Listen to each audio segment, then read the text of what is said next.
Hi everyone and welcome to the third episode of Draw With Me. Today I thought I wanted to do the Sailor Moon screenshot redraw challenge, and it seems like this is the most popular screenshot that people are redrawing at the moment, so we'll be redrawing this in my style. And today's Draw With Me is going to be shown in real time, but because this painting took about 2 hours, I've had to cut a lot of parts out. I'm sorry, but currently it's not possible for me to start something and then show the whole thing in real time and end it within 30 minutes. I simply just worked too slow. I hope you can forgive me. Of course, the full 2-hour version will be available on my Patreon in the October rewards. But just before we get started, I want to shout out a big thank you to today's sponsor, which is Skillshare. You don't have to have been around on my channel for a long time to realize that I have been doing a lot of collaborations with Skillshare so far, which is great because they make it possible for me to take out time from other projects to put the time into video content for you guys, which is amazing. And thanks to Skillshare, I'm able to give away 2 free months of premium access to you guys. You just have to use the link down in the description. And in case you're still not entirely sure what Skillshare is, here's the drill. Skillshare is an online learning community with thousands of classes on art, design, animation, business, and much more. A Skillshare premium membership gives you access to all of their classes and class resources. You can submit your own projects to classes you've taken or just check out projects done by other students. You can save your classes down into playlists, and if you're the ambitious type, you can set a deadline to the lists as well. You can search for specific classes, topics, or even teachers. And you can also just casually browse through the categories using the menus to the left or check out the trending classes and feature classes. Skillshare also has an app, by the way, so all of you little busy bees out there can learn on the go. And you can try out Skillshare for yourself. I offer you 2 months of free premium trial on Skillshare. Follow the link in the description below to claim your spot and start learning today. Now back to the video.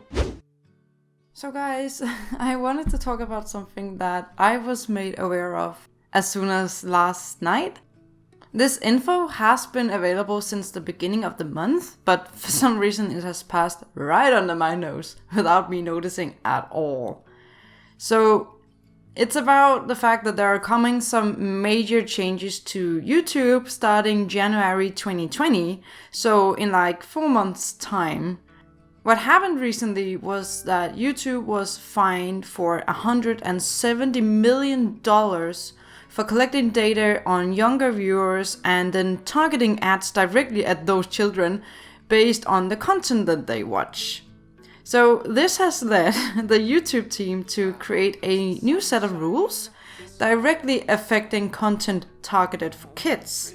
So at first glance, this doesn't sound so bad, right? I mean, they're just looking after the children, which I think is very responsible of YouTube. But the actions that they're going to take will probably affect hundreds of thousands of channels on YouTube. And not just like a tiny bit, we're talking major changes that might result in channels losing their targeted ad revenue, losing sponsorships, losing the ability to have comments and notifications of their videos that's targeted for kids. I'm going to read some bullet points from YouTube's own blog. They say that the changes will include: YouTube will treat data from anyone watching children's content on YouTube as coming from a child, regardless of the age of the user. YouTube will stop serving personalized ads on the content entirely, and some features will no longer be available on this type of content, like comments and notifications. Creators will be required to tell YouTube when their content falls into the kids content category. And the platform will use machine learning to find videos that clearly target young audiences, presumably to find any content that has deliberately undeclared. Those are some of the scary changes. The fact that they're going to treat anyone who watches kids content to be children, regardless of the user's actual age, means that, well guys, if you watch enough Disney trailers on YouTube, they're going to treat your account as if you were a child. That's absolutely insane. I really hope they're going to make some kind of verification process where you can verify yourself and your account as an adult and then take upon yourself that responsibility for any children using your account to watch YouTube. I mean, I watch a lot of Disney stuff and I definitely don't want to go into that filter. And how about grown-up people who just enjoy watching cartoons related to series such as Adventure Time or Steven Universe or My Little Pony? Are they going to be flagged as children as well? Another thing they mention is the fact that you should now actively tell YouTube when you upload a new video if it's targeted for kids. That makes great sense because then they can at least target the correct videos that are directed at kids. The scary part is they mention that they will use machine learning to find videos that target young audiences. And why is this scary, you might ask? Well, let me read another paragraph from the YouTube blog post. It says, in order to identify content made for kids, creators will be required to tell us when the content falls into this category, and we'll also use machine learning to find videos that clearly target young audiences, for example those that have an emphasis on kids characters, themes, toys or games. Kids characters? I'm sorry. As in Disney characters? Cartoon characters? I mean, I have this nightmarish scenario playing in my head right now that their bot is just scanning videos for Elsa's face, used in any regard, and then flagging the video as kids content. I mean, imagine filming a video and you have an Elsa poster in the background. Does that count? I mean, we don't know how aggressive this bot is going to be. I even fear using keywords and hashtags related to anything kids might want to watch. I mean, I do have faith in such a big corporation as Google to try and do as little damage as possible to their creators. But when I read this, I just can't help but think that this is going to affect a lot of art channels as well. I watched Baylee Jae's video on the subject, which she uploaded a few days ago, and you should go watch that. She have a lot more info about the topic and did a lot more research than I did. Some rumors she mentions is that the bot is even going to possibly flag videos with thumbnails including bright colors or cartoon characters in it. Regardless of what cartoon character it is. I mean, that is seriously a worrying thought. I have no idea if these rules will affect my channel at all on my current content, but if the bot is turning out to be very aggressive, there will definitely be some content in the future that I don't want to make. Like, would this video of my Sailor Moon Redraw challenge be flagged? I suppose it easily could, because a lot of kids watch Sailor Moon, but I don't know, and that's the fact that scares me. We still don't know the extent of this. And don't get me wrong, I think it is very important that we protect the children's privacy, and I don't think that we can use the excuse, children shouldn't be on the internet in the first place, anymore, because whether we want it or not, the internet is a part of our culture and it is never going to go away. What concerns me is the fact that you shouldn't even be on YouTube if you're below 13 years old. It's actually in YouTube's guidelines that you should be at least 13 before you can have your own account. So the fact that creators will now be quote-unquote punished because parents or guardians or whatever are letting their children below the age of 13 use YouTube and then blame YouTube for collecting data on their users, that's outrageous. I mean, YouTube has a whole platform for children. It's called YouTube Kids, and it has existed since 2015.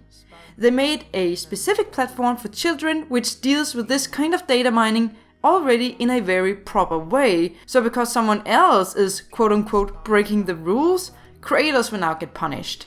And I mean, if you let your child use your account to watch YouTube, I think it's fair to assume that the parents or the guardians or whoever is letting the child using their account are the ones being responsible for what the children do on YouTube and are exposed to, and not YouTube itself. And I know this isn't the whole story. I strongly encourage you to go look into the matter yourself and form your own opinion on the whole thing. I just hope that YouTube will make some kind of option available for creators whose content was flagged as being targeted for kids when it clearly wasn't, to counter the decision and flagging and get a chance to have their videos probably reviewed.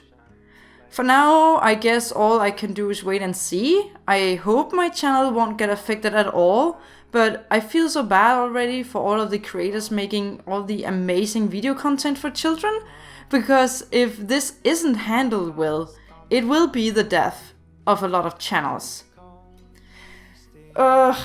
Just needed to get this off my back. I'm going to continue to look into this and try to follow the updates that's going to come in the next 4 months. Thanks for listening to my worries, guys. I initially had recorded something a little more cheerful in this part of the video yesterday, but then I stumbled upon all of these changes and started to dig into it, and I felt that it was really relevant to talk and spread awareness about it. I'm also linking to Baylee Jae's video in the description below if you want to watch that as well. Once you're finished with my video, of course. So yeah, I think now I'll just cut back to some of the other recordings that I did yesterday, and hopefully we can end this on a high note. Thanks for listening to this part of the story, guys. Let's continue with the video.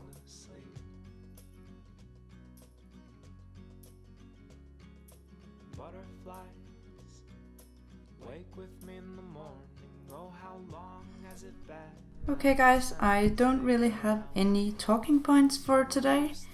I'm just going to freestyle while I'm drawing here.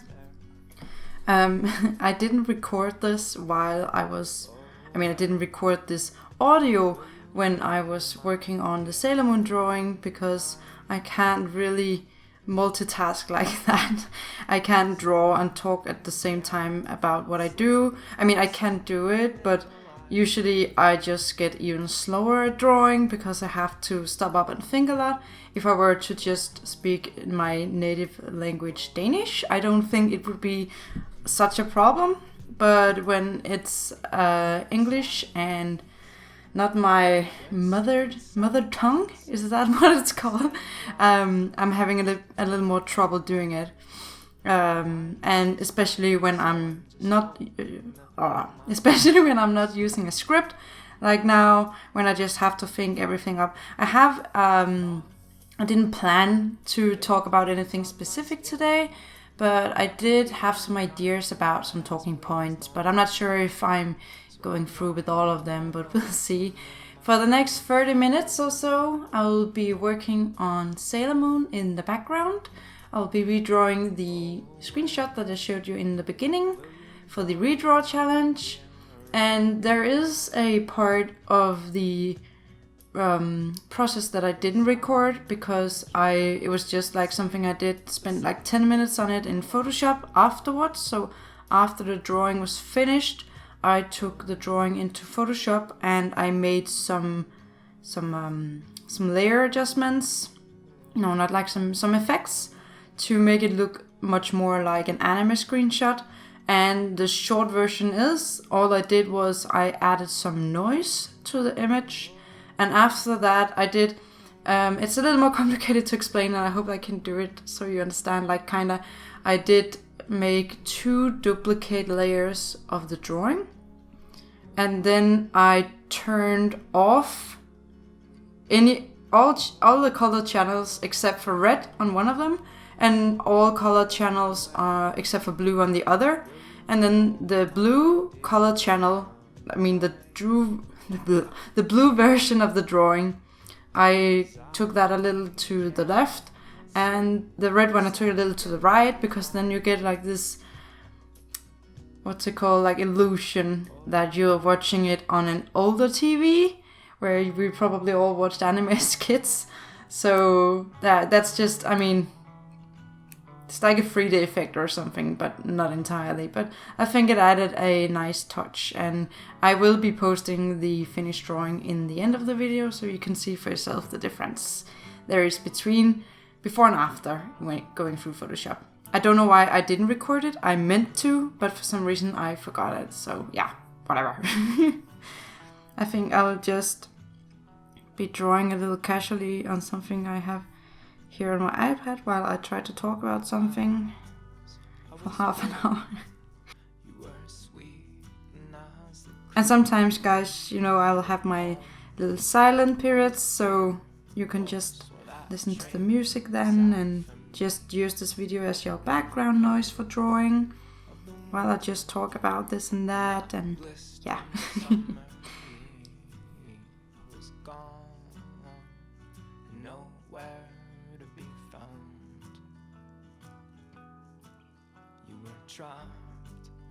Also guys, I finally decided that for the 100k special video I am going to be redrawing a subscriber's drawing in my style.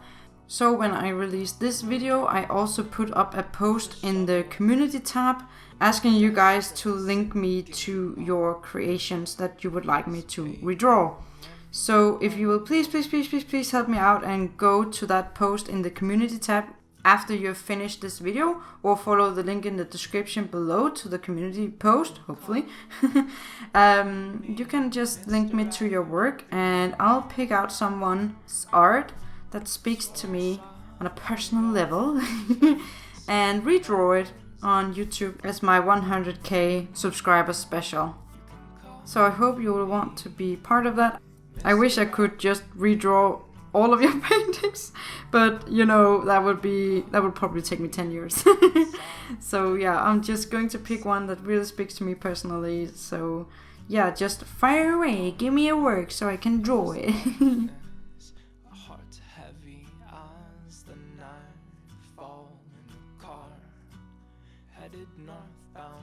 So something that I could actually talk about is my YouTube channel, because it's been a while, I think, since last time I talked about the channel and the future of the channel and how is it actually going and stuff.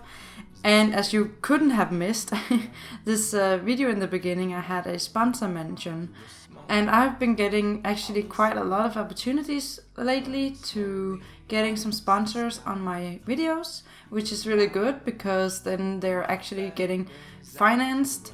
For me, YouTube is creeping up to be almost a full-time job for me, but I'm not getting full-time pay for it. I mean, in terms of ad money, you know, I run ads on all of my videos.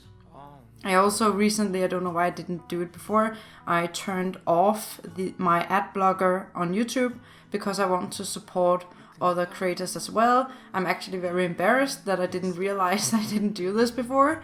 So now my ad blocker is finally turned off, so I can also start watching some ads and support other creators that way.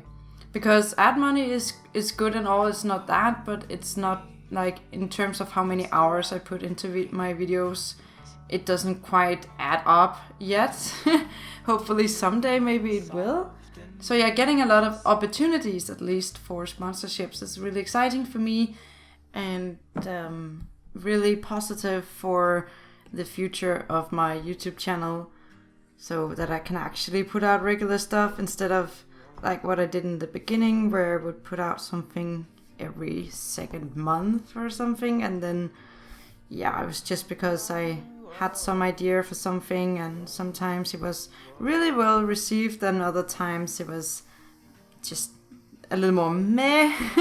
And that's okay as well, because I need to figure out what kind of content I enjoy make that you also enjoy watching, and there's only one way to learn this, and that is, I think, by trial and error. So I'm trying out a lot of different stuff at the moment, as you might have realized, to see what feels right for me to make and also what you enjoy watching meanwhile. Because, I mean, I know that they, quote unquote, they say that there's an audience for everything out there. It's just about being consistent and the audience will come, but I think there's also a limit to how niche your work can be.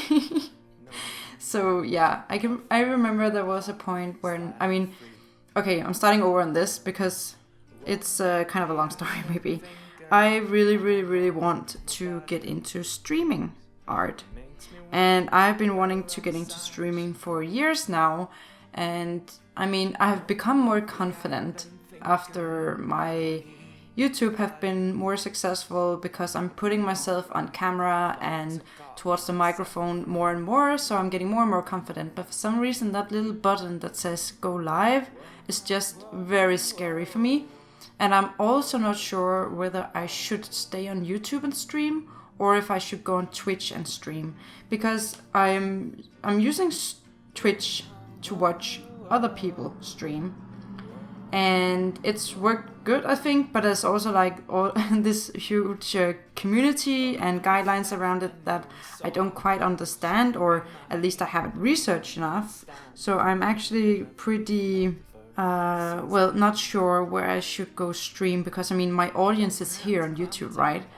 But I think Twitch is like the place to go for streamers, so I'm a little in doubt where I should go and what I can benefit the most from and what fits my art the most as well. So I need to figure that out, and after that I have to hit the big scary go live button at some point. I was really close one time to start streaming I was terrified of drawing live, but so I wanted to just stream some gaming, and I was considering to stream some Overwatch, but then again I would have like this streaming channel which would be both art and gaming, and I mean it works for some people, but do I really even have the time that it takes to have a streaming channel to put that content up there? So yeah, I really want to start streaming. If you have any advice or something I should check out, I'd be very happy to if you shared it with me, because it is, I don't know why it is so frightening for me, but maybe it's time, maybe it's my nerves, I'm not sure. I think maybe there's also I'm afraid that I won't be able to, that my English will just shut down, like when I'm improvising, kind of like I'm doing right now, like talking a bit here and there and sometimes not making so much sense, and then going live with it just feels intimidating. So if you've live streamed before and you enjoyed it, tell me about the things that's good about it and the things that you enjoyed, because to me it feels a little like I'm throwing myself under the bus here. So yeah, hopefully one day I will be able to go live and be there with you guys. That would actually be really awesome, but yeah, we'll see.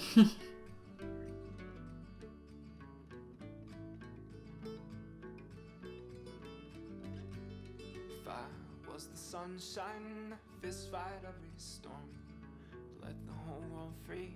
So remember in the beginning of the video when I said that I spent 2 hours on this drawing and I considered myself pretty slow?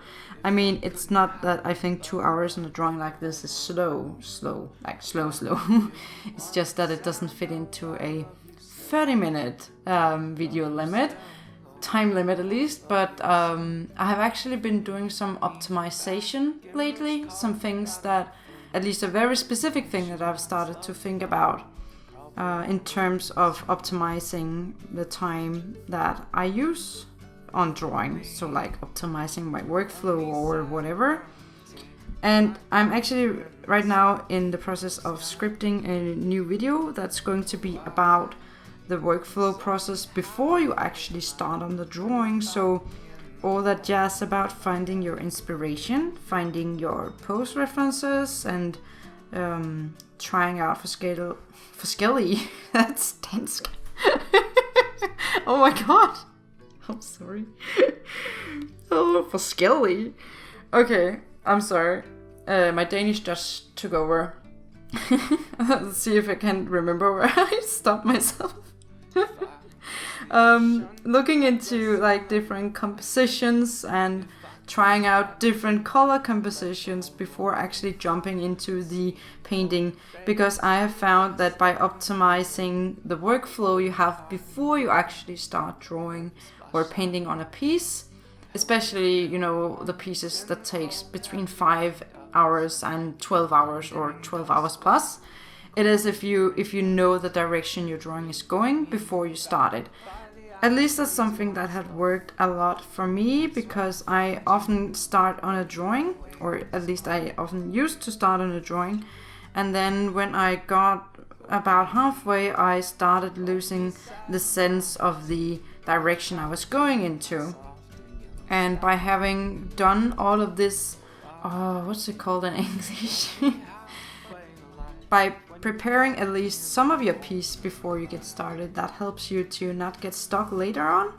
And that has optimized my workflow. So I really hope that I can get that video done relatively soon so you guys can benefit from it as well. I'm really excited about it because it's like a bigger video than usual. So yeah, really excited.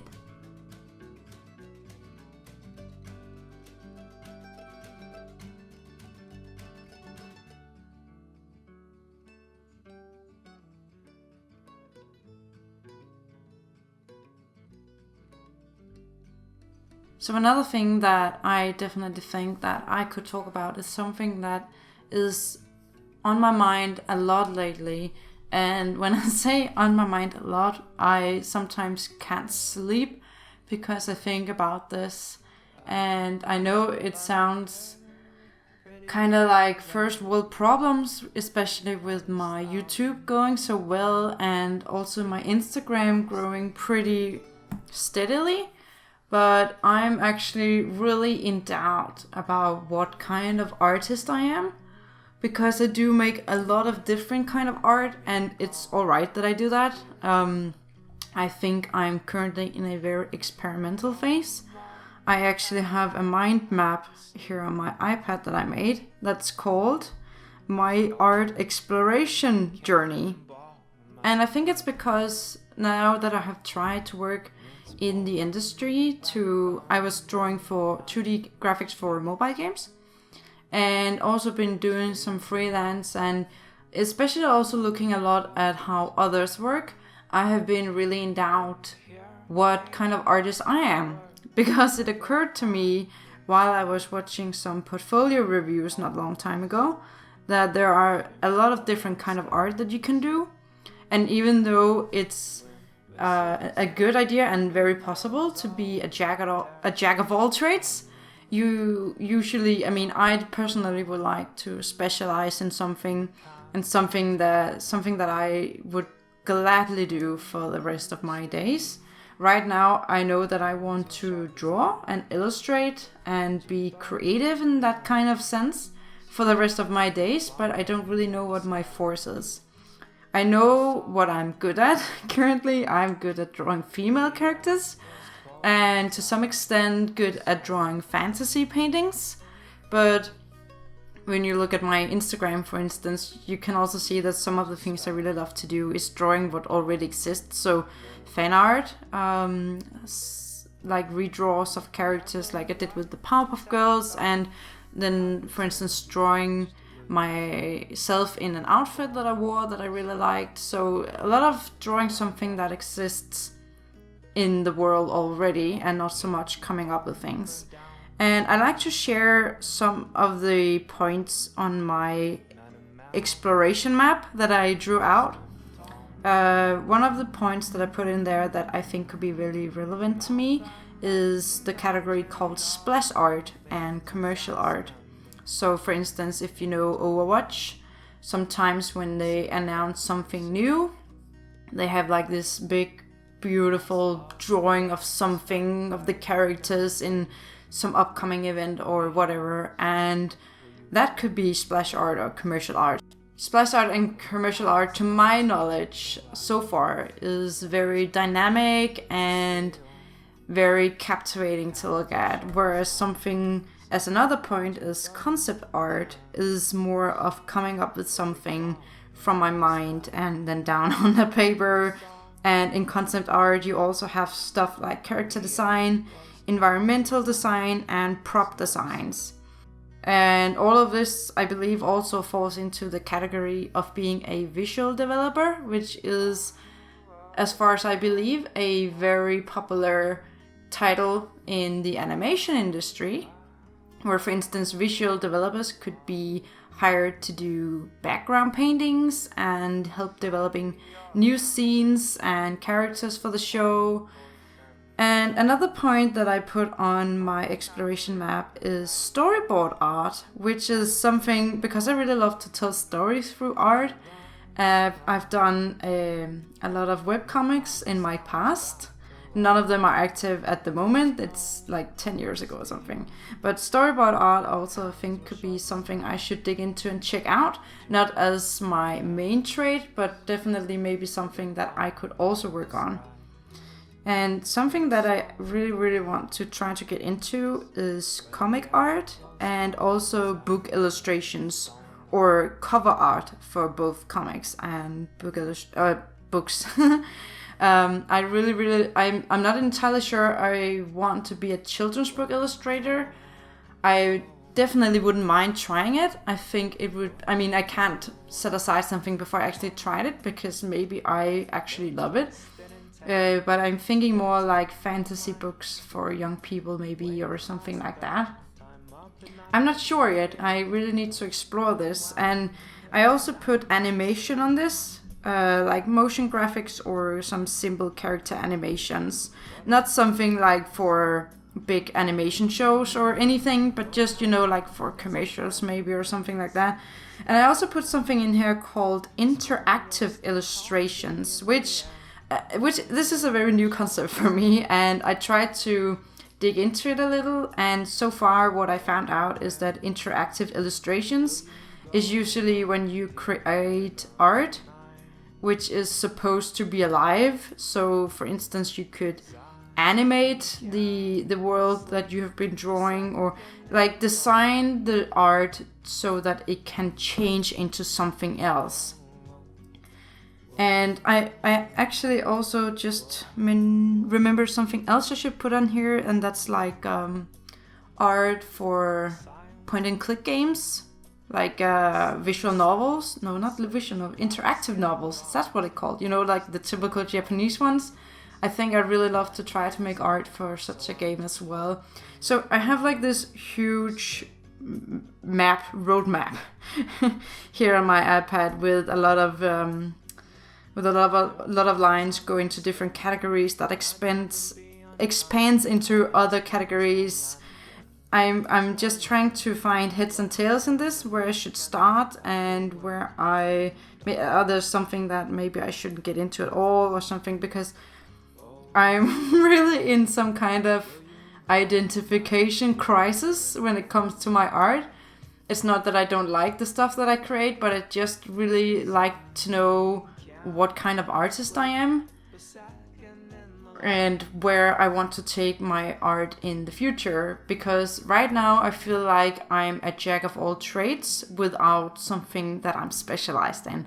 And I'd really love to have like one or two things that I'm specialized in, and then a lot of things that I can also do if I need to. So that's something that's really a lot on my mind recently. And it has grown into some kind of concern, I think, also because... What? Siri, shut up. I'm just turning this off. Because I'm turning 30 next time. It's my birthday. I hate to say that I feel old, but I do feel like time is just going too fast at the moment, and I can't really keep up. And every time I do something that's not art related, where I'm not trying to improve or anything, my conscience is black. Isn't that what it's called? Like conscious. Like I feel so guilty for not doing anything, and that makes it really hard for me to sit down and relax. So I do give myself some hours every week where I can just sit down and turn off my brain and play some Overwatch. That's probably my favorite activity right now to do when I'm not drawing, just play some Overwatch. But besides that, I have a really hard time like just turning off my brain and do what I enjoy, or just go lie on the sofa and have a nap or something. I can't do that. I'll just wake up, be more stressed than ever. So yeah, I am currently experimenting a lot, and I hope it's alright with you guys to see a lot of different kinds of work from me, because I don't want this journey to be something that I have running besides YouTube and you guys online in general, so that I'll have like almost like two lives I have to manage. So I'd rather include you guys on this journey, and I hope that you will enjoy being on it as much as I hopefully will in the future. And for once, I actually think I managed to almost talk myself through an entire 30 minutes. Before we end, I just want once again to do a little bit of shameless self-promotion. I hope you don't mind. I just relaunched my Patreon. So if you like my work and you do have $1 or $5 to spare each month and you'd like to get some content in return from me, you can go to my Patreon and check out my tiers.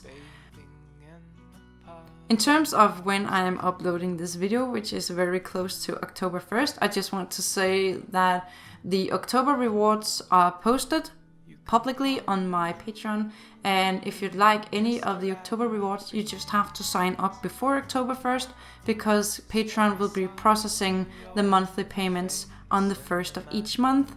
But I usually also put all of my rewards on Gumroad. At some point, I have been a little slow to get them up there, but they will be there at some point. So yeah, I just wanted to do a little bit of promotion for my Patreon, because I'm really excited to get back onto it and just start releasing some content for you guys. And the more people who joins my Patreon in time, the bigger the tiers will get. So I'll upgrade the tiers as my Patreon grows, if that makes sense. So I hope I have been a little down to earth today. I have like this little goal right now where I actually really want to try to record while I'm drawing. But as I mentioned earlier, I think I'm just going to stumble a lot over my own words and will have to spend so much time editing things around. I think maybe I should put some talking points down so I won't run out of things to talk about. But I will definitely try to make a draw with me where I actually talk as I draw in real time. So yeah, looking forward to try and fail. Thank you so much for watching this video, guys. And remember that you can claim your 2 months of free Skillshare Premium access if you use my link in the description below. Thank you so much for watching, and I will see you next time. Okay, thanks. Bye. Mr. Evergreens, swore I saw your face in the magazine.